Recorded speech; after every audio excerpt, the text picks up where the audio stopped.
تعجب اس لیے کہ اللہ رب العالمین بھی تو جنت میں داخلے کے لیے طرح طرح کے انعامات اور نعمتوں کا ذکر کرتا ہے کہ تم آؤ، میں تمہیں یہ دوں گا، یہ دوں گا، یہ دوں گا۔ بلکہ اگر اللہ یہ کچھ بھی نہ کہے نا، اللہ نے قرآن میں ایک ایسی بات کہی ہے کہ وَلَكُمْ فِيهَا مَا تَشْتَهِي أَنفُسُكُمْ، بس گنوانے کی ضرورت ہی نہیں۔ اللہ کیا ملے گا؟ فرمایا جس چیز کو تمہارا جی چاہے گا وہ ملے گا۔ گھروں میں بچے ضد کرتے ہیں نا، اور سب کی پسند الگ الگ ہوتی ہے، ماں کو تنگ کرتے ہیں، اور خاص کر بڑے گھروں کے بچے، مجھے تو آج پیزا ہی کھانا ہے، میں ناشتہ نہیں کروں گا، مجھے پیزا چاہیے۔ بیٹا اس ٹائم پیزا نہیں ملتا ہے، دوپہر کو میں ناشتہ نہیں کروں گا، مجھے پیزا چاہیے۔ ابا گاڑی پہ جا کے وہ پیزا کہیں سے بھی ملتا ہوگا نا لے کر آئے بچے کی خوشی کی۔ دوسرے کی دوسری خواہش ہے، تیسرے کی تیسری خواہش ہے، لیکن ماں باپ اسے پورا کرتے ہیں۔ اللہ جو والدین سے بھی زیادہ محبت کرتا ہے، اس نے ایک ہی بات کہہ دی، تمہیں پیزا چاہیے، تمہیں کھیر چاہیے، تمہیں کسٹرڈ چاہیے، تمہیں پڈنگ چاہیے، جو بھی چیز چاہیے تمہیں ملے گی۔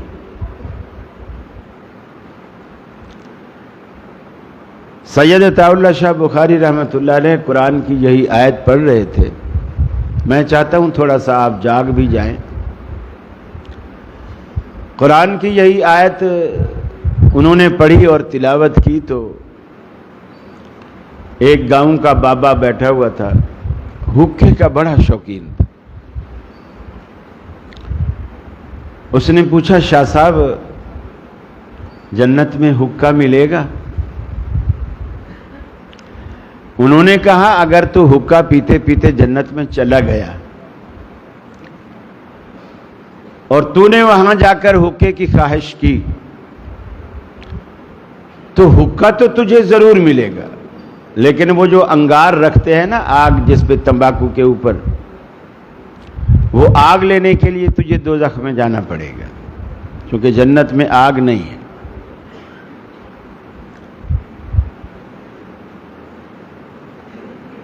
ہم نے تھوڑی سی انتظامیہ نے یہ کاوش کی، اور اچھی خوبصورت کاوش ہے کہ جی آپ آئیں، ناشتے کی فکر سے آپ بے نیاز ہو جائیں، وہ ہماری ذمہ داری ہے۔ ہم آتے ہیں، جنت کی طرف کیوں نہیں آتے؟ وہاں ناشتہ نہیں، ناشتے ہیں، اور جو آپ چاہیں وہ ملے گا۔ آج آپ تہیہ کر لیں کہ یا اللہ، جس طرح ہم تیرے گھر میں آج صبح سویرے نیند بستر چھوڑ کر آئے جمع ہوئے، ہم تیری جنتوں کے لیے بھی ایسی ہی کوشش کریں گے انشاءاللہ۔ رسول اکرم صلی اللہ علیہ وسلم کی ذات سے محبت کیوں کی جائے؟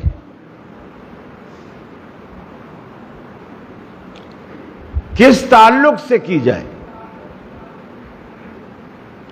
کس وجہ سے کی جائے؟ سب سے پہلی اور بنیادی بات کہ یہ رسول اکرم صلی اللہ علیہ وسلم کا حق ہے۔ ہمارا آپ سے محبت کرنا، ایمان لانا، یقین رکھنا، آپ کی باتوں کو دل و جان سے تسلیم کرنا، آپ کی عزت کرنا، آپ کا احترام کرنا، کوئی آپ کی حتیٰ کہ عزت کرنے کی کوشش کرے تو اس کا دفاع کرنا، یہ رسول اکرم صلی اللہ علیہ وسلم کا حق ہے، اور امت کا فرض ہے کہ یہ حق آپ انہیں دیں۔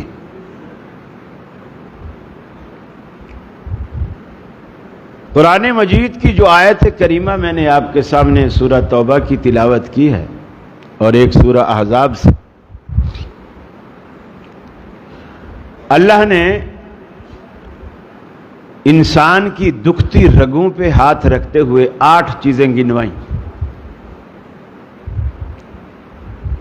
اور وہی 8 چیزیں تو اصل دنیا میں دل لگانے کا سبب ہے، آخرت کی طرف نہ جانے کا سبب بھی وہی 8 چیزیں ہیں کہ وہ ہمیں اتنی پیاری ہو چکی ہیں، اتنی محبوب ہیں ہماری نظر میں کہ آخرت کا تصور ہمارے دل میں یہ بات بٹھاتا ہے کہ اگر میں نے آخرت کی فکر کی، آخرت کی تیاری کی، آخرت میں جانے لگا تو یہ مجھے چھوڑنا پڑے گا۔ ظاہر بات ہے جو کچھ آخرت میں ملنے والا ہے وہ دنیا میں نہیں ہے، دنیا چھوڑ کے بندہ آخرت میں جائے گا۔ دنیا میں رہتے ہوئے ہم جنت میں نہیں جا سکتے، ہاں دنیا کو جنت بنا سکتے لیکن ویسی نہیں جیسے اللہ دینے والا ہے۔ پیسے سے آپ کچھ نہ کچھ کر لیں گے، بستر آپ کا نرم ہو جائے گا، گھر خوبصورت ہو جائے گا، سہولتیں زیادہ ہو جائیں گی، لیکن جو سہولت اللہ دینے والا ہے کہ آپ مرضی کے مالک ہوں گے، دنیا میں کوئی بندہ مرضی کا مالک نہیں ہے، وہاں آپ مرضی کے مالک ہو، حسرت نہیں ہے، کاش کا لفظ نہیں ہے جنت میں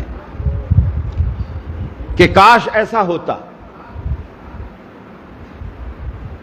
کوئی پھل بھی اگر اوپر لگا ہوا ہے نا، درخت ہے، اونچا ہے، خوبصورت پھل ہے، آپ تختے پہ بیٹھے ہوئے نیچے پلنگ تکیے لگا کے نوابوں کی طرح، چودھریوں کی طرح، سیٹھوں کی طرح، اس لیے کہ اب آپ کا ٹھاٹ باٹ ہے، اور آپ کے اس ٹھاٹ باٹ سے اللہ ناراض بھی نہیں ہو رہا، خوش ہو رہا ہے۔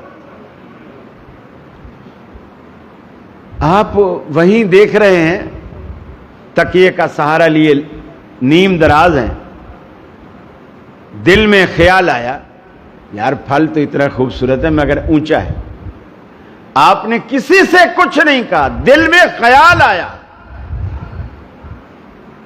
جنت کے ہر چیز ریموٹ کنٹرول ہے، اور اس کا لنک آپ کے دل کے تصور سے دے دیا گیا ہے۔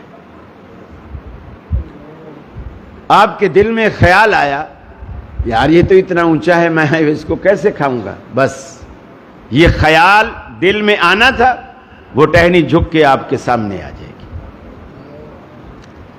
آپ پھل کو توڑیں گے، وہ ٹہنی واپس اوپر جائے گی، وہ پھل پھر لگ جائے گا، اس لیے کہ جنت میں کوئی چیز کم نہیں ہونی، سجاوٹ بیوٹی بڑھے گی، کم نہیں ہوگی۔ آپ کی جوانی، آپ کی صحت، دنیا میں تو ہوتا ہے نا کہ بھئی کبھی نزلہ، کبھی زکام، کبھی کھانسی، کبھی ملیریا، کبھی ڈینگی، کبھی بخار، کبھی بیگم ناراض، کبھی بچے ناراض، کبھی ابا بچوں سے ناراض، پریشانیاں ہی پریشانی۔ جنت میں ایسا کچھ بھی نہیں۔ آپ جس عمر میں جنت میں داخل ہوں گے ساری زندگی آپ کی وہی عمر رہے گی، یعنی عمر آپ کی کنٹرول رہے گی، بڑھے گی نہیں۔ جتنی داڑھی، جتنی مونچھیں لے کر آپ جنت میں داخل ہوں گے ساری زندگی وہی رہے گی۔ کوئی اور قد آپ کے ماشاءاللہ 60 ہاتھ کے قد ہو جائیں گے، حضرت آدم علیہ السلام کی طرح، یہ لمبے۔ اور جب سارے ایک جیسے ہوں گے، کوئی بھی بونا نہیں ہوگا اس میں، تو برا بھی نہیں لگے گا، سب کو اچھا لگے گا۔ اسی وجہ سے آپ کے محلات بھی بہت اونچے ہوں گے، یہ 10-12 فٹ کی چھتیں نہیں ہوں گی۔ ظاہر بات ہے جب مالک، گھر کا مالک اتنا بڑا ہوگا تو پھر اس کا گھر بھی تو اسی حساب سے ہوگا۔ فرمایا قُلْ إِنْ كَانَ آبَاؤُكُمْ وَأَبْنَاؤُكُمْ وَإِخْوَانُكُمْ، 8 چیزیں رب العالمین نے گنوائیں جو دنیا میں ہمیں دل و جان سے بھی زیادہ عزیز ہیں۔ ہم دنیا میں کماتے ہیں انہی چیزوں کے لیے، راتوں کو جاگتے ہیں انہی چیزوں کے لیے، محنتیں کرتے ہیں انہی چیزوں کے لیے۔ رب العالمین نے وہ چیزیں گنوائیں، ہماری دکھتی رگوں پہ ہاتھ رکھا۔ اے حبیب انہیں کہہ دیجئے، ان کان آباؤکم و ابناؤکم و اخوانکم و ازواجکم، اگر تمہارے بیٹے، اگر تمہارے ماں باپ اور تمہارے بیٹے اور تمہارے بھائی بند اور تمہاری بیویاں، وعشیرتکم اور تمہارے خیش قبیلے خاندان والے، رشتہ دار، نانا، ماما، تایا، پھوپھا، خالو، یہ سارے کے سارے وعشیرتکم، وَأَمْوَالٌ اقْتَرَفْتُمُوهَا، اور تمہارا وہ سرمایہ، وہ دولت، وہ مال جسے تم محنت سے کماتے ہو۔ محنت سے کمائی ہوئی چیز بندے کو زیادہ محبوب اور عزیز ہوتی ہے۔ تمہارا وہ مال جو تم محنت سے کماتے ہو، وَتِجَارَةٌ تَخْشَوْنَ كَسَادَهَا، اور تمہاری وہ تجارتیں جن کے ماں پڑ جانے پر تم ہمیشہ ڈرتے رہتے ہو، کہیں خسارہ نہ ہو جائے، کہیں نقصان نہ ہو جائے، کسی وبال اور مصیبت میں میرا مال ڈوب نہ جائے، تم اس فکر میں لگے رہتے ہو۔ وَمَسَاكِنُ تَرْضَوْنَهَا، اور تمہارے وہ گھر جنہیں تم پسند کرتے ہو۔ ارے گھر کچے بھی ہوں تو ہر بندے کو دیواروں سے بھی پیار ہو جاتا ہے۔ فرمایا وَمَسَاكِنُ تَرْضَوْنَهَا، تمہارے وہ گھر جن کو تم پسند کرتے ہو، دل و جان سے چاہتے ہو۔ احب الیکم، یہ 8 باتیں گنوانے کے بعد اگلی بات رب العالمین نے فرمائی، یہ 8 کی 8 چیزیں احب الیکم من اللہ ورسولہ وجہاد فی سبیلہ، 8 چیزوں کے مقابلے میں 3 چیزیں رب العالمین لایا۔ یہ 8 کی 8 چیزیں اگر تمہیں اللہ کی ذات سے، اللہ کے رسول کی ذات سے، وجہاد فی سبیلہ، اور اللہ کی راہ میں جہاد کرنے سے، ان 3 چیزوں سے یہ 8 چیزیں اگر تمہیں زیادہ پیاری ہیں، فتربصوا، پھر انتظار کرو، حتی یاتی اللہ بامرہ، یہاں تک کہ اللہ رب العالمین کا حکم آ جائے، یعنی یہاں تک کہ اللہ رب العالمین کا عذاب آ جائے۔ حالانکہ رب العالمین خود کہتا ہے کہ اپنی اولادوں سے پیار کرو، اللہ کے حبیب نے خود فرمایا چھوٹوں سے پیار کیا کرو، بڑوں کی تکریم کیا کرو۔ اولاد بھی اللہ رب العالمین کی طرف سے ایک نعمت ہے، اس کے باوجود رب العالمین نے قرآن میں پھر بھی فرمایا، مال سے متعلق بھی فرمایا کہ مال بھی ایک نعمت ہے، اس لیے کہ یہ تمہاری معیشت کو اونچا لے جانے کا ذریعہ ہے، تمہارے پاؤں پہ کھڑے ہونے کا ایک ذریعہ ہے۔ ماں باپ بھی کہتے ہیں کہ ہم بچے کی شادی جب کریں گے جب اپنے پاؤں پہ کھڑا ہونے والا ہو جائے گا، یعنی جب یہ کمانے والا ہو جائے گا، کچھ 4 پیسے کما کے لائے گا، خود بھی کھائے گا، بیگم کو بھی کھلائے گا۔ لیکن دوسرے مقام پہ رب العالمین ان چیزوں کو نعمتیں قرار دے کر پھر یہ بھی کہتا ہے انما اموالکم و اولادکم فتنہ، ارے تمہارے مال بھی تمہاری اولادیں بھی فتنہ ہیں، آزمائش ہیں، امتحان کے لیے تمہیں دی گئی ہیں۔ اس کا مطلب یہ ہے تقابل کیجئے، اولاد سے محبت کیجئے، مگر اللہ اور اس کے رسول سے نہ بڑھنے دیجئے۔ ماں باپ سے محبت کیجئے مگر اللہ اور اس کے رسول سے نہ بڑھنے دیجئے۔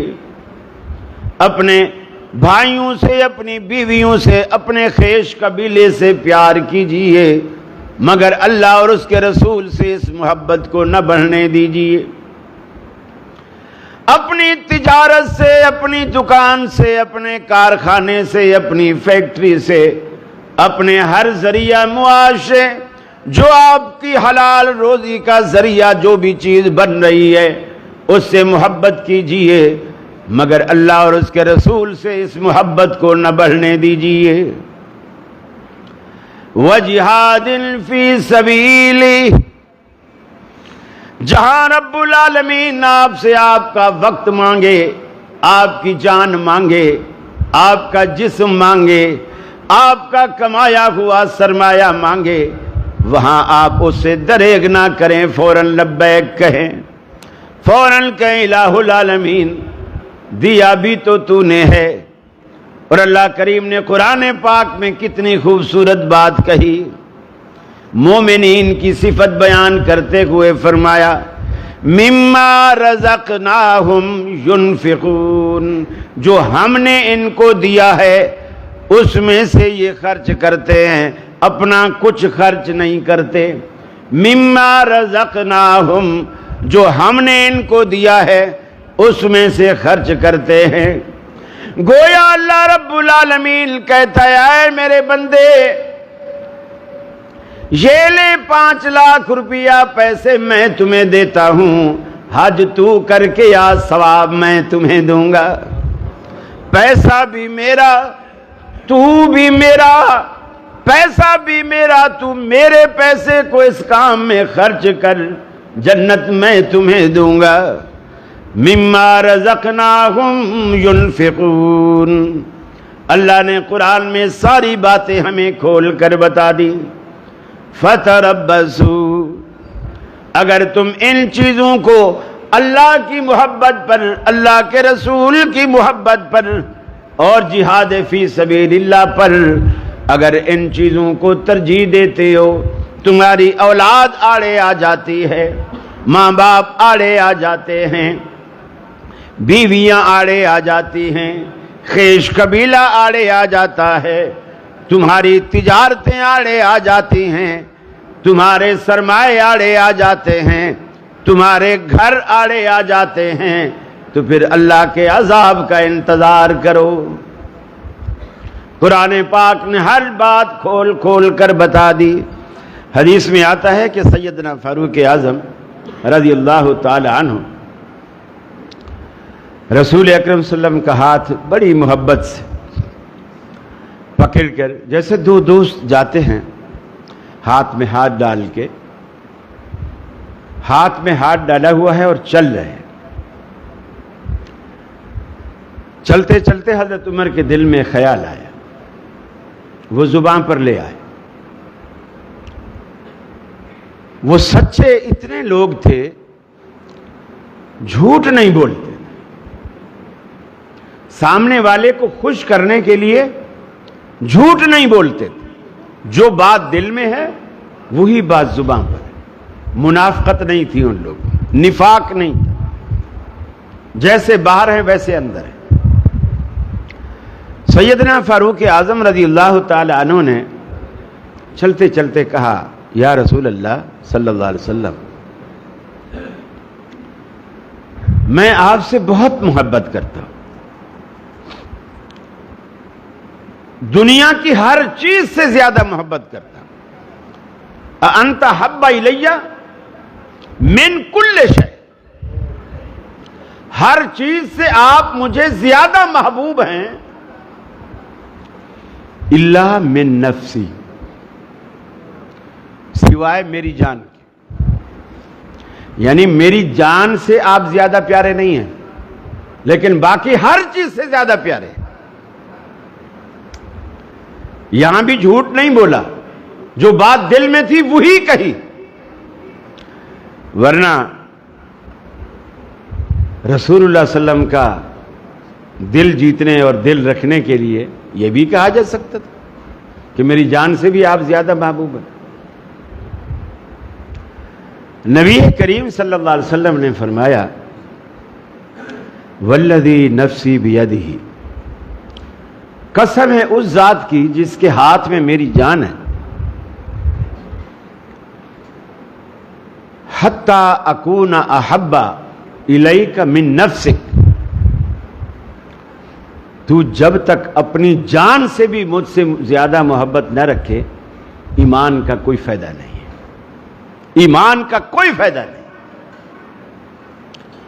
سیدنا فاروق اعظم رضی اللہ تعالی عنہ نے فرمایا، عرض کی کہ اللہ کے رسول، آج کے بعد میں ہوں یا میری جان یا میری ملکیت میں کچھ بھی، سب کچھ آپ پہ قربان، سب کچھ آپ پہ قربان. اور پھر ساری زندگی اس کو ثابت کیا، ساری زندگی اس کو ثابت کیا کہ میں ہر چیز سے زیادہ اللہ کے رسول سے محبت کرتا ہوں. ایک دن سیدنا فاروق اعظم مسجد میں آئے، مسجد صحابہ سے ایسے بھری پڑی ہے، لیکن سارے صحابہ غمگین بیٹھے، اداس بیٹھے، پریشان بیٹھے. حضرت عمر نے پوچھا کیا بات ہے، کیوں اداس بیٹھے؟ انہوں نے کہا تمہیں نہیں پتا؟ کہ نہیں مجھے تو نہیں پتا. کہا رسول اللہ صلی اللہ علیہ وسلم نے اپنی ساری بیویوں کو طلاق دے دی، اپنی ساری بیویوں کو طلاق دے دی. اس میں ابوبکر صدیق کی بیٹی بھی حضرت عائشہ شامل تھی، حضرت عمر کی بیٹی حضرت حفصہ بھی شامل تھی. اب ایک بات دیکھیے، مسجد بھری ہوئی کہتی ہے کہ اللہ کے رسول نے اپنی بیویوں کو طلاق دے دی ہے. حضرت عمر نے اس بات کو نہیں مانا. اتنی ساری گواہی ہے اور صحابہ کی گواہی ہے، معمولی آدمی کی نہیں، صحابہ کی گواہی. کہتے ہیں نہیں مجھے یقین نہیں ہے تمہاری بات. فوراً مسجد سے باہر نکلتے ہیں، رسول اللہ صلی اللہ علیہ وسلم کے دروازے پر جا کے دستک دیتے. بلال باہر آئے، کہا کہ رسول اللہ صلی اللہ علیہ وسلم سے کہو عمر آیا ہے، شرف باریابی کا طلبگار ہے، ملنا چاہتا ہے. نبی کریم صلی اللہ علیہ وسلم کے پاس جب بلال ہو کر آئے، بتایا کہ اللہ کے رسول نے منع فرما دیا ہے، ملنے کی اجازت نہیں ہے، ملنے کی اجازت نہیں ہے. اب حضرت فاروق اعظم رضی اللہ تعالی عنہ وہیں کھڑے کھڑے بظاہر مخاطب بلال کو کرتے ہیں، بات بلال سے کر رہے ہیں، آواز کو اونچا کر دیا تاکہ کمرے میں رسول اللہ صلی اللہ علیہ وسلم تک آواز جائے. سنانا رسول اللہ کو مقصود ہے، مخاطب بلال کو کیا ہوا ہے، اور زور زور سے کہہ رہے ہیں بلال اللہ کے رسول کو جا کر کے بتا دو، شاید وہ یہ سمجھے بیٹھے ہوں کہ میں اپنی بیٹی حضرت حفصہ کی سفارش لے کر آیا ہوں گا، اس لیے ملنے نہیں دے رہے. اللہ کی قسم آپ مجھے حکم کریں، حفصہ کا سر قلم کر کے آپ کے قدموں میں رکھ دوں. یعنی جو دعویٰ اس وقت کیا کہ اللہ کے رسول سے کہا مجھے اب ہر چیز سے زیادہ آپ محبوب ہیں، تو زندگی بھر اسے ثابت کیا. اسے ثابت کیا. ذرا سا بھی نبی مکرم کی شان میں کوئی جملہ ایسا آ جاتا, کوئی غلط بات سامنے آ جاتی, حضرت فاروق اعظم کی تلوار فوراً بے نیام ہو جاتی. اللہ کے رسول اجازت دو میں اس منافق کی گردن اڑا دوں. اتنے نبی کریم صلی اللہ علیہ وسلم کے پہرے دار ثابت ہوئے زندگی بھر, اور وہ پہرے داری آج بھی ہے الحمدللہ. دونوں شیخین صدیق اکبر رضی اللہ تعالی عنہ, فاروق اعظم رضی اللہ تعالی عنہ, وہ محبتیں تھیں. اللہ رب العالمین نے مرنے کے بعد بھی جگہ ان کے پیارے پیغمبر جناب محمد رسول اللہ صلی اللہ علیہ وسلم کے پہلو میں دی. یہ کتنی سعادت کی بات ہے. اور جگہ بھی وہ جس کو اللہ کے حبیب نے اپنی زندگی میں کہا تھا, ما بین بیتی و منبری روضۃ من ریاض الجنہ, یہ جو میرے گھر اور میرے منبر کے درمیان جتنی جگہ ہے یہ جنت کے باغوں میں سے ایک باغیچہ ہے. ارے جن کو اللہ نے دنیا میں جنت کے باغیچے میں سلا دیا ہے, بدبخت کون کہہ سکتا ہے کہ آخرت میں وہ جنتوں سے محروم ہوں گے. غلیظ لوگ ہیں اور غلیظ عقائد ہیں ان کے. قرآن مجید کی سورہ احزاب کی ایک آیت ہے جس میں اللہ رب العالمین نے کہا کہ لا ترفعوا اصواتکم فوق صوت النبی. نبی کا ادب بتایا, اپنی آوازوں کو نبی کی آواز سے اونچا نہ کرو. حضرت ثابت بن قیس رضی اللہ تعالی عنہ, قدرتی کچھ لوگ ہوتے ہیں ان کی آواز قدرتی اونچی ہوتی, وہ کسی کے سامنے بالکل قریب سے بھی بات کر رہے ہوں نا تو وہ ایسے بات کرتے ہیں جیسے کوئی ایک فرلانگ دور کھڑے ہوئے بات سے بات کر, آواز اتنی اونچی نکال قدرتی طور. ہمارے کراچی میں ایک دوست تھے, فوت ہو گئے, اللہ ان کی مغفرت فرمائے. وہ اکثر, آج کل تو پی ٹی سی ایل کا رواج ختم ہو گیا, پہلے یہی ہوتا تھا. وہ پی ٹی سی ایل پہ فون کرتے, کسی بچے نے بھاگ کے اٹھا لیا گھر میں سے, تو وہ آگے بولتے تھے, ہاں ابا ہیں تمہارے گھر میں؟ تو بچہ فون رکھ کے بھاگ کے میرے, ابو کوئی فون پہ ہمیں ڈانٹ رہا ہے, کوئی فون پہ ہمیں ڈانٹ رہا ہے. وہ ڈانٹ نہیں رہے تھے, ان کی قدرتی آواز ایسی. حضرت ثابت بن قیس کی قدرتی آواز اونچی تھی. اور جب قرآن مجید کی یہ آیت اتری نا, یا ایھا الذین آمنوا لا ترفعوا اصواتکم فوق صوت النبی, اے ایمان والو اپنی آوازوں کو نبی کی آواز سے پست رکھا کرو, اپنی آوازوں کو نبی کی آواز سے اونچا نہ کیا کیجیے. وَلَا تَجْهَرُوا لَهُ بِالْقَوْلِ كَجَهْرِ بَعْضِكُمْ لِبَعْضٍ, نبی سے ایسے بات نہ کیا کرو جیسے تم آپس میں ایک دوسرے سے بات کرتے ہو. نبی کے مقام کو, نبی کے رتبے کو سامنے رکھ کر ان سے بات کیا کرو. اپنی آواز ہمیشہ نبی کی آواز سے نیچے رکھا کرو, ورنہ تمہارا کیا نقصان ہوگا.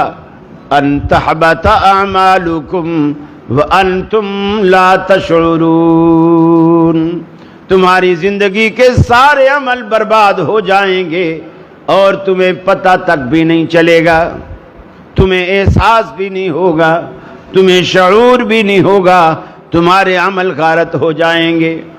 اس آیت کے نزول کے بعد آپ صلی اللہ علیہ وسلم نے محسوس کیا کہ مجھے کچھ دنوں سے ثابت بن قیس نظر نہیں آ رہا. اس سے یہ بھی ظاہر ہوتا ہے کہ رسول اکرم صلی اللہ علیہ وسلم اپنے ساتھیوں سے کتنی محبت کرتے تھے, کتنا خیال رکھتے تھے. اگر کوئی نظر نہیں آتا تو فکر مند ہو جاتے. ایک صحابی نے کہا, یا رسول اللہ میں اجازت ہو تو پتہ کر کے آؤں؟ آپ نے فرمایا جاؤ. اس کا گھر کہیں مسجد نبوی کے قریب ہوگا. کچھ دیر بعد وہ آ گیا. کہا یا رسول اللہ وہ تو گھر میں مصلی ڈال کے بیٹھا روئے جا رہا. کیوں روئے جا رہا؟ بولے میں نے پوچھا ہے تو اس نے بتایا کہ قرآن پاک میں جو کہا ہے کہ تم اپنی آواز نبی کی آواز سے اونچی نہ کرو ورنہ تمہارے سارے عمل برباد ہو جائیں گے. میں تو اتنے سالوں سے اپنی آواز ہی کو نیچے نہیں کر سکا. میری تو آواز ہی اونچی ہے. میں تو ساری زندگی اونچا بولتا رہا ہوں اور نبی کے سامنے. تو میری تو ساری نیکیاں غارت ہو گئی. میرے پاس کیا بچا؟ میرے پلے کچھ نہیں رہا. جب رسول اللہ صلی اللہ علیہ وسلم کو اس نے آ کر بتایا، آپ نے اسے دوبارہ بھیجا. فرمایا ثابت بن قیس کو بلاؤ اور انہیں کہو کہ تو ان میں سے نہیں ہے. انشاءاللہ اللہ رب العالمین تمہیں تمہاری محبت، اخلاص، ایمان کی وجہ سے انشاءاللہ اللہ جنتیں دے گا. تو ان میں سے نہیں ہے. تو آج کتنے لوگ ہیں جو نبی کے محبت کا دم بھرتے ہیں، نام لیتے ہیں اور اس حد تک اپنا انگوٹھا چوما، اپنے ہونٹوں سے چوما، اپنی آنکھوں پہ لگا دیا. نبی کی محبت ہے. یا آج غالباً 12 ربیع الاول ہے. آج کے دن وہ ادھم، وہ طوفان بدتمیزی برپا ہوگا نبی کے نام. پچھلے سال ملتان میں اسی دن، اسی تاریخ کو ایسے ایسے ہتھ کنڈے استعمال کیے گئے، جلوس نکالے گئے. ملتان کی کوئی خوبصورت ترین لڑکی ڈھونڈی گئی، اس کے دوپٹہ اتار کے، بال کھلے کر کے، میک اپ کرا کے اسے کسی چیز میں بٹھایا گیا. پھر اس کو سارے شہر میں جلوس کی شکل میں گھمایا گیا. کیا ہے یہ؟ حور ہے. جس چیز کو دیکھنے سے اللہ کے رسول نے آنکھوں کا زنا قرار دیا، تم اسے جنت کی حور قرار دیتے ہو، اور وہ بھی نبی کے ولادت والے دن پر. اب ہم ایسے لوگ کہلاتے ہیں کہ جی نبی کی خوشی نہیں مناتے، نبی کی آمد کی ان کو کوئی خوشی نہیں. یہ وہابی لوگ ہیں، یہ جیلس ہوتے ہیں، یہ خوشی نہیں مناتے. ہم خوشی مناتے ہیں. اہل حدیث کی محبت میں اور دوسروں کے دعوے میں زمین آسمان کا فرق ہے. وہ فرق یہ ہے، نبی کریم صلی اللہ علیہ وسلم سے پوچھا گیا کہ اے اللہ کے رسول صلی اللہ علیہ وسلم، آپ ہفتے میں 2 روزے رکھتے ہیں، پیر کے دن رکھتے ہیں اور جمعرات کے دن رکھتے ہیں. اس کی کوئی خاص وجہ ہے، کوئی خاص سبب ہے؟ آپ نے فرمایا ہاں، اس کی خاص وجہ ہے. ہفتے والے دن تو اس لیے، یہ جمعرات والے دن تو اس لیے رکھتا ہوں کہ اس دن ہمارے پورے ہفتے کی ڈائری اللہ کے پاس جاتی ہے. یہ ڈائریوں کا بڑا کڑا اور عجیب نظام. دن میں روزانہ 2 ڈائریاں اللہ کے پاس جا رہی ہیں ہماری کارگزاری کی. کیا کمایا، کیا کھایا، کیا پیا، کیا پہنا، کیا کہا، کیا سنا، کہاں گئے، کہاں نہیں گئے، کہاں جانا تھا نہیں گئے، کہاں نہیں جانا تھا چلے گئے. عصر کو اور فجر کو. جو فرشتے فجر میں آتے ہیں وہ عصر تک آپ کو نوٹ کرتے ہیں،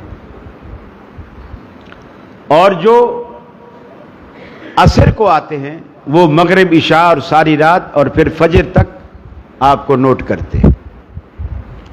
جب فجر والے فرشتے آتے ہیں عصر والے چلے جاتے ہیں، اور جب عصر والے آتے ہیں تو اس وقت تک فجر والے چلے جاتے ہیں، ڈیوٹیاں تبدیل ہوتی ہیں۔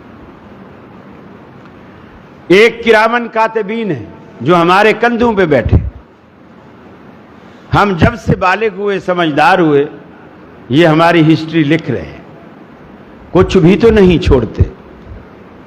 ما یلفظ من قول الا لدیہ رقیب عتید، تمہارے منہ سے ایک ایک لفظ جو نکل رہا ہے نا، اللہ کے یہ ریکارڈ کرنے والے فرشتے اپنا ریکارڈر لے کے بیٹھے ہیں، اسے فوراً ریکارڈ کر لیتے ہیں۔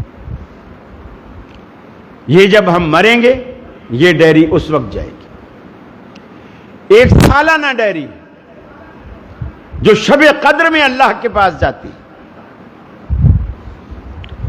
اور قیامت والے دن یہ ساری ڈائریاں ٹیلی ہوں،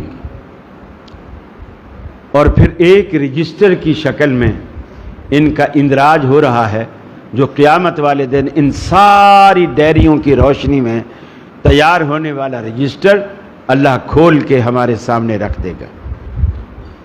اس وقت آدمی اپنی زندگی کا ایک ایک لمحہ لکھا ہوا دیکھے گا۔ آپ نے فرمایا ہفتے پیر کا جو جمعرات کا جو روزہ ہے اس لیے رکھتا ہوں کہ ہفتہ واری ڈائری اللہ کے پاس جاتی ہے، اور میں یہ چاہتا ہوں کہ جب میری ڈائری جائے تو اس میں لکھا ہوا ہو کہ محمد صلی اللہ علیہ وسلم آج روزے سے ہیں، اس میں لکھا ہوا ہو کہ آج میں روزے سے ہوں۔ اللہ کے رسول پیر کا روزہ، آپ نے فرمایا یوم ولدت فیہ، اس دن میں پیدا ہوا اس لیے یہ روزہ رکھتا ہوں، یوم ولدت فیہ، میں اس دن پیدا ہوں۔ اب رسول اللہ صلی اللہ علیہ وسلم نے سال بھی یاد نہیں رکھا، ربیع الاول مہینہ بھی یاد نہیں رکھا، دن یاد رکھا جو مہینے میں کم از کم 4 دفعہ تو آتا ہے، کبھی کبھی 5 دفعہ بھی آتا ہے، 4 دفعہ تو لازماً آتا ہے۔ اب جو بات میں سمجھانا چاہتا ہوں آپ کو، صحابہ کرام کو جب اس بات کا پتہ لگ گیا تو سارے صحابہ یہ کام کرنے لگ گئے، پیر کا روزہ اور جمعرات کا روزہ۔ چلو جمعرات کا تو سمجھ میں آتا ہے، لیکن پیر کا سمجھ میں نہیں آتا، کیونکہ آپ نے فرما دیا کہ اس دن میں پیدا ہوا اس لیے روزہ رکھتا ہوں۔ تو سارے صحابہ تو پیر کو پیدا نہیں ہوئے تھے نا، سمجھ میں آ رہی ہے بات؟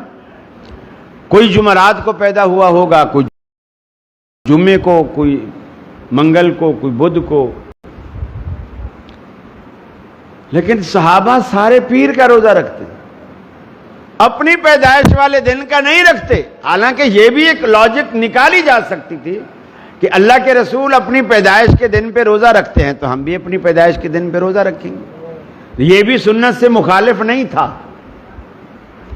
لیکن صحابہ کی محبت نبی سے اتنی تھی، وہ اپنی پیدائش کے دن کو بھول گئے کہ میرے نبی نے جو پیر کا روزہ رکھا ہے لہٰذا ہم بھی پیر ہی کا روزہ رکھیں۔ یہ صحابہ کی محبت۔ پھر آج جو جھنڈیاں نہ لگائے، کمکمے نہ لگائے، رنگ برنگی لائٹیں نہ لگائے، کہتے ہیں جی اسے نبی کی ولادت پر خوشی نہیں ہوئی، یہ گویا اس دن کو عید کا دن نہیں سمجھتے ہیں۔ میرے بھائی، رسول اللہ صلی اللہ علیہ وسلم نے اپنے عمل سے ثابت کر دیا کہ یہ دن عید کا دن نہیں ہے۔ مجھے بتائیے، عید کے دن روزہ رکھنا جائز ہے ناجائز ہے؟ حلال ہے کہ حرام ہے؟ حرام ہے۔ اور نبی مکرم نے اپنی پیدائش والے دن روزہ رکھا، اور عید والے دن روزہ رکھنا حرام ہے۔ گویا آپ اپنی امت کو یہ بتا دیا کہ اسے کچھ بھی نام دو، کم از کم یہ عید کا دن نہیں ہے، یہ عید کا دن نہیں ہے۔ اگر یہ عید کا دن ہوتا تو رسول اللہ صلی اللہ علیہ وسلم روزہ نہ رکھتے۔ فرمایا یا ایھا الذین آمنوا لا تقدموا بین یدی اللہ ورسولہ، اے ایمان والو اللہ اور اس کے رسول سے آگے نکلنے کی کوشش مت کرو، وہی کام کرو جو رسول اللہ نے کیے۔ دنیا میں اگر کوئی نیکی رسول اللہ صلی اللہ علیہ وسلم نے چھوڑ دی تو وہ نیکی نہیں، جو کام آپ نے کر لیا وہ گناہ نہیں۔ اللہ کے نبی کی پیروی کرو، آگے مت نکلو۔ پیروی کرنے والے ہمیشہ پیچھے رہا کرتے ہیں، آگے نہیں چلتے۔ نبی کے پیچھے چلو۔ لا تقدموا بین یدی اللہ ورسولہ، اللہ اور اس کے رسول سے آگے نکلنے کی کوشش نہ کرو۔ اسی وجہ سے بدعات دنیا میں پیدا ہوتی ہیں۔ میاں اس میں حرج کیا ہے؟ کر لینے میں برائی کیا ہے؟ مانا کہ صحابہ نے قبر پہ اذان نہیں دی، اگر ہم دے دیں تو اذان ہی تو ہے، کسی کو گالی تو نہیں دی۔ مولوی صاحب کے سامنے تھال رکھا گیا، مولوی صاحب نے ختم شریف پڑھا، وہابی کہتے ہیں حرام ہے۔ ارے کیسے حرام ہے؟ ہم نے تو قرآن پڑھا ہے، قرآن پڑھا ہے، کوئی تورات انجیل یا ہندوؤں کی کوئی کتاب تو نہیں پڑھی۔ قرآن پڑھنے سے وہ چیز کیسے حرام ہو گئی؟ اللہ رب العالمین فرماتا ہے لا تقدموا بین یدی اللہ ورسولہ، قرآن نے اسے حرام نہیں کیا، نبی سے آگے بڑھنے نے اسے حرام کر دیا۔ تم نبی سے آگے بڑھ رہے ہو، نبی کے سامنے بھی کھانا رکھا جاتا، آپ بسم اللہ پڑھ کر دائیں ہاتھ سے تناول فرماتے، کبھی آپ نے کوئی سورت اس کھانے پر تلاوت نہیں فرمائی۔ آج کتنے لوگ اس میں بہتے چلے گئے، راکیوں نے بھی ملک کا بیڑا غرق کر کے رکھ دیا، بوتلوں میں گلاسوں میں یہ پھونک وہ پھونک، یہ ہو جائے تو یہ پڑھ کے پھونکو، وہ ہو جائے تو وہ پڑھ کے پھونکو۔ نبی کریم نے پوری زندگی، پوری کی پوری زندگی کھانے کی کسی چیز پر آپ نے کبھی پڑھ کر کچھ نہیں پھونکا۔ اگر آپ نے دم بھی کیا تو ہمیشہ مریض پر کیا۔ صحابہ بوتلیں لے کر نہیں آیا کرتے تھے، دھاگے لے کر نہیں آیا کرتے تھے۔ آج دنیا میں اہل حدیث کہلانا بڑا آسان ہے، بننا بڑا مشکل ہے، ہونا بڑا مشکل ہے۔ بنتے ہو وفادار، وفا کر کے دکھاؤ، کہنے کی وفا اور ہے، کرنے کی وفا اور۔ اس دگلے پن کو چھوڑ دیجئے، اللہ سے سچی محبت کیجئے، رسول اللہ سے سچی محبت کیجئے۔ بلکہ ترمذی میں اللہ کے رسول نے فرمایا، دو چیزوں سے منع فرمایا، نفخ سے بھی اور تنفس سے بھی۔ ایک نفخ، ایک تنفس۔ نفخ یہ ہوتا ہے کہ آپ ایسے پھونک مارتے ہیں کسی چیز میں، جیسے آپ نے دیکھا ہوگا ہوٹلوں پہ بہت سارے لوگ چائے پی رہے ہوتے ہیں، چائے والے ایک سوسر پرچ بھی دیتے ہیں، کپ بھی دیتے ہیں، تو وہ جلدی کے چکر میں پرچ میں ڈال کے پھر پہلے 2-3 پھونکے مارتے ہیں پھر پیتے۔ یہ شرعاً حرام ہے، اس پھونک سے بھی منع کیا، چاہے پڑھی بھی ہو چاہے بغیر پڑھی ہو۔ دوسرا تنفس سے، نفس سے منع کیا، نون فیسین، وہ ہے سانس لینا، پھونک فو اور وہ ہا، یہ جو سانس لینا ہے۔ جس طرح بچے آپ نے دیکھا ہوگا پانی پئیں گے نا، اب ظاہر بات ہے وہ پانی پی رہے ہیں، سانس بھی آ رہا ہے، لیکن گلاس نہیں ہٹا رہے، اسی میں سانس لیتے رہیں گے۔ سانس لیں گے، پانی کو روک دیں گے، لیکن گلاس کو نہیں ہٹائیں گے، اسی برتن کے اندر ہی سانس لیتے رہیں گے۔ اللہ کے حبیب نے دونوں چیزوں سے منع فرمایا، تنفس سے بھی اور نفخ سے بھی۔ تو میرے بھائی، جب اللہ کے رسول کی محبت کا دم بھرتے ہیں تو اس کا تقاضا ہے کہ ہم ویسی محبت کریں جیسے صحابہ کرام نے آپ سے محبت کر کے دکھائی ہے۔ یہ دوسرا سوال تھا کہ ہم محبت کیسے کریں جیسے صحابہ نے کر کے دکھائی۔ حضرت سالم رضی اللہ تعالی عنہ، یہ کتنی دیر کا ہوتا ہے؟ جی، مجھے آپ کی بات پہ یقین نہیں۔ ہاں جی، 1.25 گھنٹہ، یعنی 7:30 تک۔ کہیں ایسا نہ ہو نا پھر حلوہ نہ ٹھنڈا ہو جائے، یہ بات ہے، پھر مجھے مزہ نہیں آئے گا نا کھانے میں۔ جی، حضرت سالم رضی اللہ تعالی عنہ یہ حضرت عمر کے پوتے، حضرت عمر کے ایک بیٹے تھے عبداللہ بن عمر، یہ ان کے بیٹے ہیں حضرت سالم۔ حضرت عائشہ کے پاس آتے،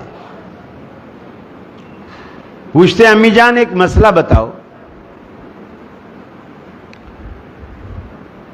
کہ احرام باندھنے سے پہلے جب آدمی غسل کرتا ہے تو اس سے پہلے خوشبو لگا سکتا ہے؟ نہانے سے پہلے، نہانے سے پہلے لگائے خوشبو، پھر نہا لے تو جسم میں تھوڑی تھوڑی اس کے اثرات رہتے ہیں اور خوشبو رہتی ہے۔ حضرت عائشہ نے کہا ہاں لگا سکتا۔ انہوں نے کہا حضرت سالم نے کہ میرے ابا یعنی عبداللہ بن عمر رضی اللہ تعالیٰ عنہ وہ اس سختی سے منع کرتے ہیں، وہ کہتے ہیں کہ خوشبو نہیں لگا سکتے غسل سے پہلے، کیونکہ غسل کے بعد اس کی کچھ مہک رہتی ہے، لہذا وہ نہیں لگا سکتا احرام باندھنے والا۔ سیدہ عائشہ فرماتی ہیں رسول اللہ صلی اللہ علیہ وسلم نے جب احرام باندھا، احرام سے پہلے آپ نے غسل فرمایا، میں نے اپنے ہاتھوں سے رسول اللہ صلی اللہ علیہ وسلم کو خوشبو لگائی، وہ پھر کہنے لگا امی جان ابا منع کرتے ہیں، عبداللہ منع کرتے ہیں۔ سیدہ عائشہ نے فرمایا سالم میں تجھے رسول اللہ صلی اللہ علیہ وسلم کا عمل بتا رہی ہوں اور تو اپنے ابا کا عمل پیش کرتا ہے یا ان کا قول پیش کرتا ہے یا ان کا فتویٰ پیش کرتا ہے۔ حضرت عائشہ نے صحابی رسول کا فتویٰ رد کیا، کس کے مقابلے میں؟ رسول اللہ صلی اللہ علیہ وسلم کے اپنے عمل کے مقابلے۔ اور یہاں آج دنیا نبی کی حدیث کو رد کرتے ہیں، کس کے مقابلے میں؟ اپنے امام کے قول کے مقابلے۔ کس قدر ظلم کی بات۔ صحابہ کا ایمان یہ تھا نبی کی بات آئے تو سب کچھ ختم، سارے جھگڑے سارے اختلافات ختم۔ ایک صحابی نے رمضان کے مہینے میں بیوی کا بوسہ لیا، بوسہ بھی اپنی بیوی کا لیا جو شرعن حرام نہیں ہے، اپنی بیوی تو حلال ہے، اپنی بیوی کا رمضان میں روزے کی حالت میں بوسہ لیا۔ اب بوسہ لے تو بیٹھا، پھر خیال آیا یار میرا تو روزہ ہے، بیوی کا بھی روزہ ہے، اب پتہ نہیں میرا روزہ ٹوٹ گیا ہے کہ بچا ہے، فکر لگی ہوئی۔ اب شرم کی وجہ سے یہ کہتا ہے اپنی بیوی سے کہ رسول اللہ صلی اللہ علیہ وسلم کے پاس جا مسئلہ پوچھ کے آ، میں نہیں جاتا ہوں چونکہ مجھے شرم آ رہی کہ میں رسول اللہ صلی اللہ علیہ وسلم کے آگے کیسے بولوں گا کہ میں نے بیوی کا بوسہ لے لیا ہے، اور یہ تو بڑے شرم کی بات ہے، تو جا پوچھ کے۔ بیوی آئی، رسول اللہ صلی اللہ علیہ وسلم کے گھر میں اتفاق سے رسول اللہ صلی اللہ علیہ وسلم اس وقت موجود نہیں تھے، حضرت ام سلمہ موجود تھی۔ ام سلمہ نے پوچھا کیا بات ہے، اس کو ساری بات بتا دی۔ جب ان کو بتا دیا تو حضرت ام سلمہ نے کہا نبی کریم صلی اللہ علیہ وسلم خود روزے کی حالت میں ہمارے بوسے لیا کرتے تھے۔ گویا انہوں نے اس کو جواز کا فتویٰ دے دی۔ یہ جب گھر آئی میاں کو بتایا. میاں نے کہا نہیں, ابھی میرا مقصد حل نہیں ہو. تو نبی کا عمل پوچھ کے آئی ہے نا.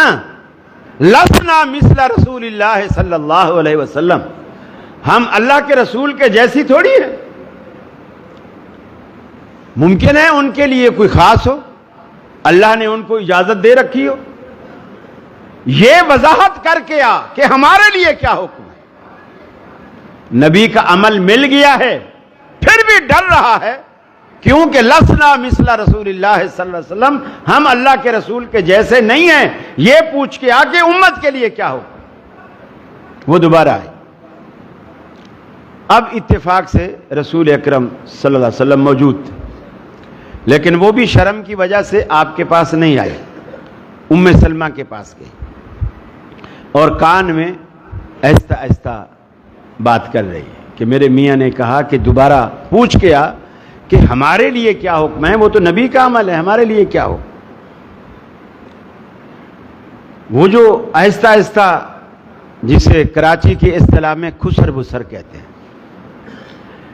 یا ٹھیٹھ اردو میں اسے کانا پھوسی کہتے ہیں, کہ کسی کے کان میں گفتگو اس انداز میں کرنا کہ دوسرا نہ سن سکے.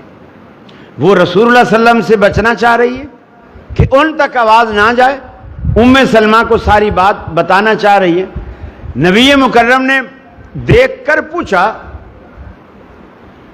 ما بال هذه المرأة, اے ام سلمہ اس عورت کا کیا معاملہ ہے, کیا کہتی ہے, کیوں پریشان ہے.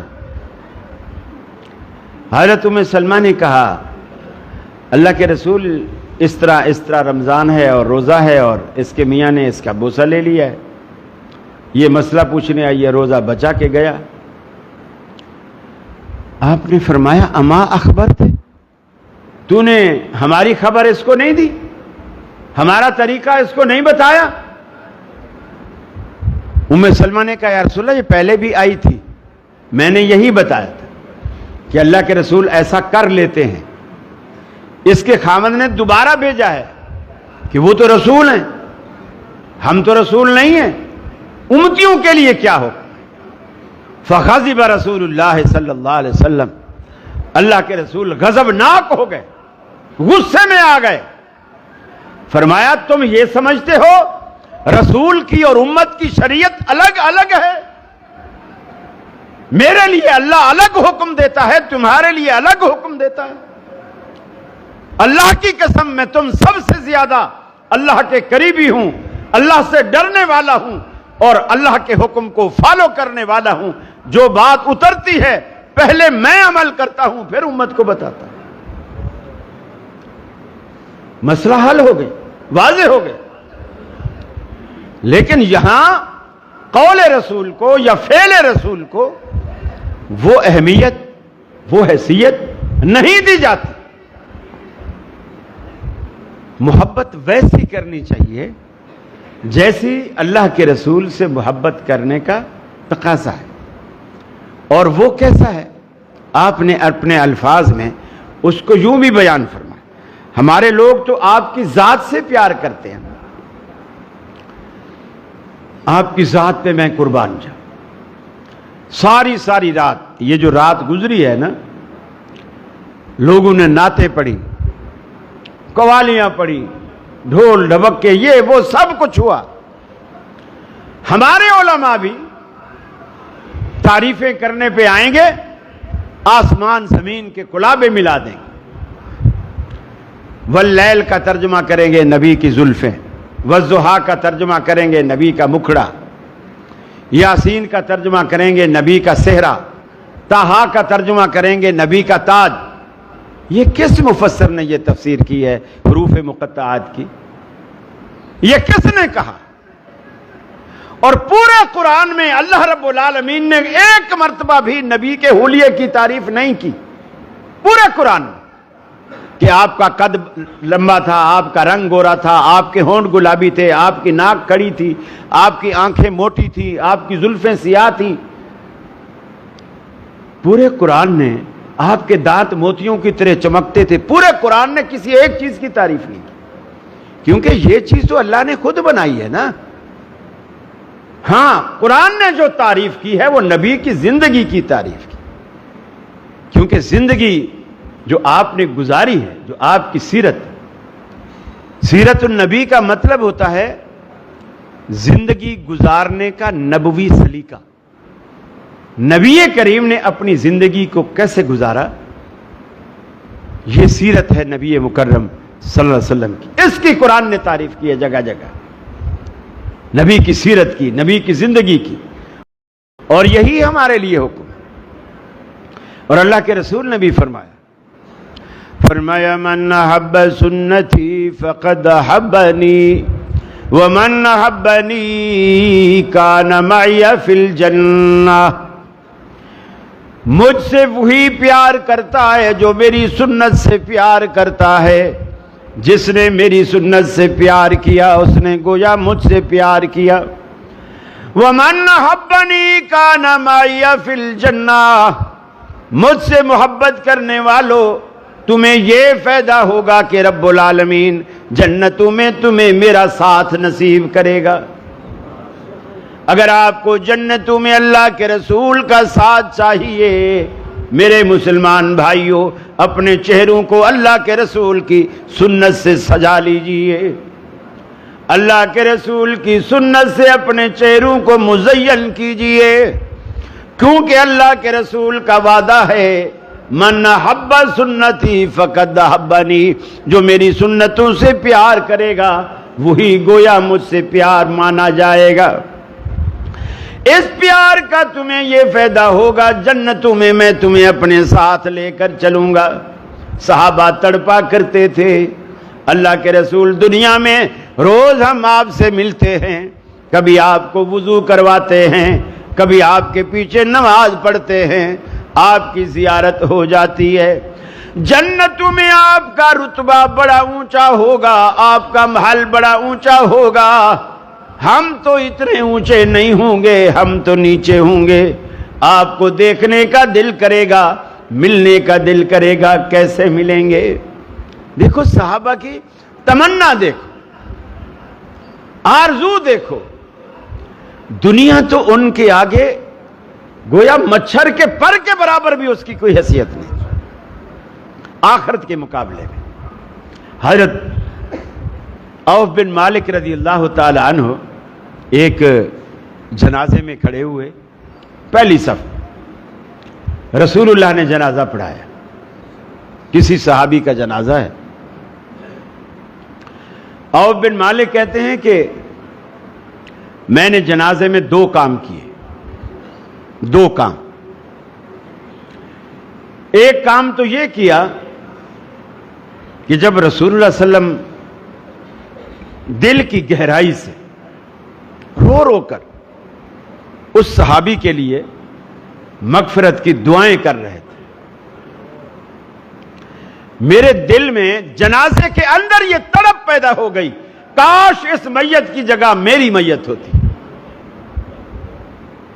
حالانکہ زندگی کس کو عزیز نہیں ہے، لیکن اس صحابی نے یہ دیکھا کہ اللہ کے رسول جس طرح دعائیں کر رہے ہیں نا، یہ بندہ بخشا ہی جائے گا۔ اور آج جنازے دیکھ لو، 2 منٹ 1.5 منٹ مشکل سے لگتا ہے۔ اہل حدیثوں کو تو پھر بھی اللہ نے توفیق دی ہے کچھ دعائیں پڑھنے کی، ان کو تو یہ بھی دعا نہیں ہے، یہ بھی نصیب نہیں ہے۔ 1.5 منٹ میں جنازے ختم ہو جاتے ہیں، اللہ اکبر اللہ اکبر۔ دوسری چیز عوف بن مالک کہتے ہیں میں نے جنازے میں کھڑے کھڑے جو دوسرا کام کیا وہ یہ کیا، حفظت من دعائہ، اللہ کے رسول جو دعائیں پڑھ رہے تھے میں نے یاد کر لی۔ اب اس کا کیا مطلب ہے، ایمانداری سے بتائیے؟ اللہ کے رسول جو دعائیں پڑھ رہے تھے میں نے یاد کر لی، اس کا کیا مطلب ہے؟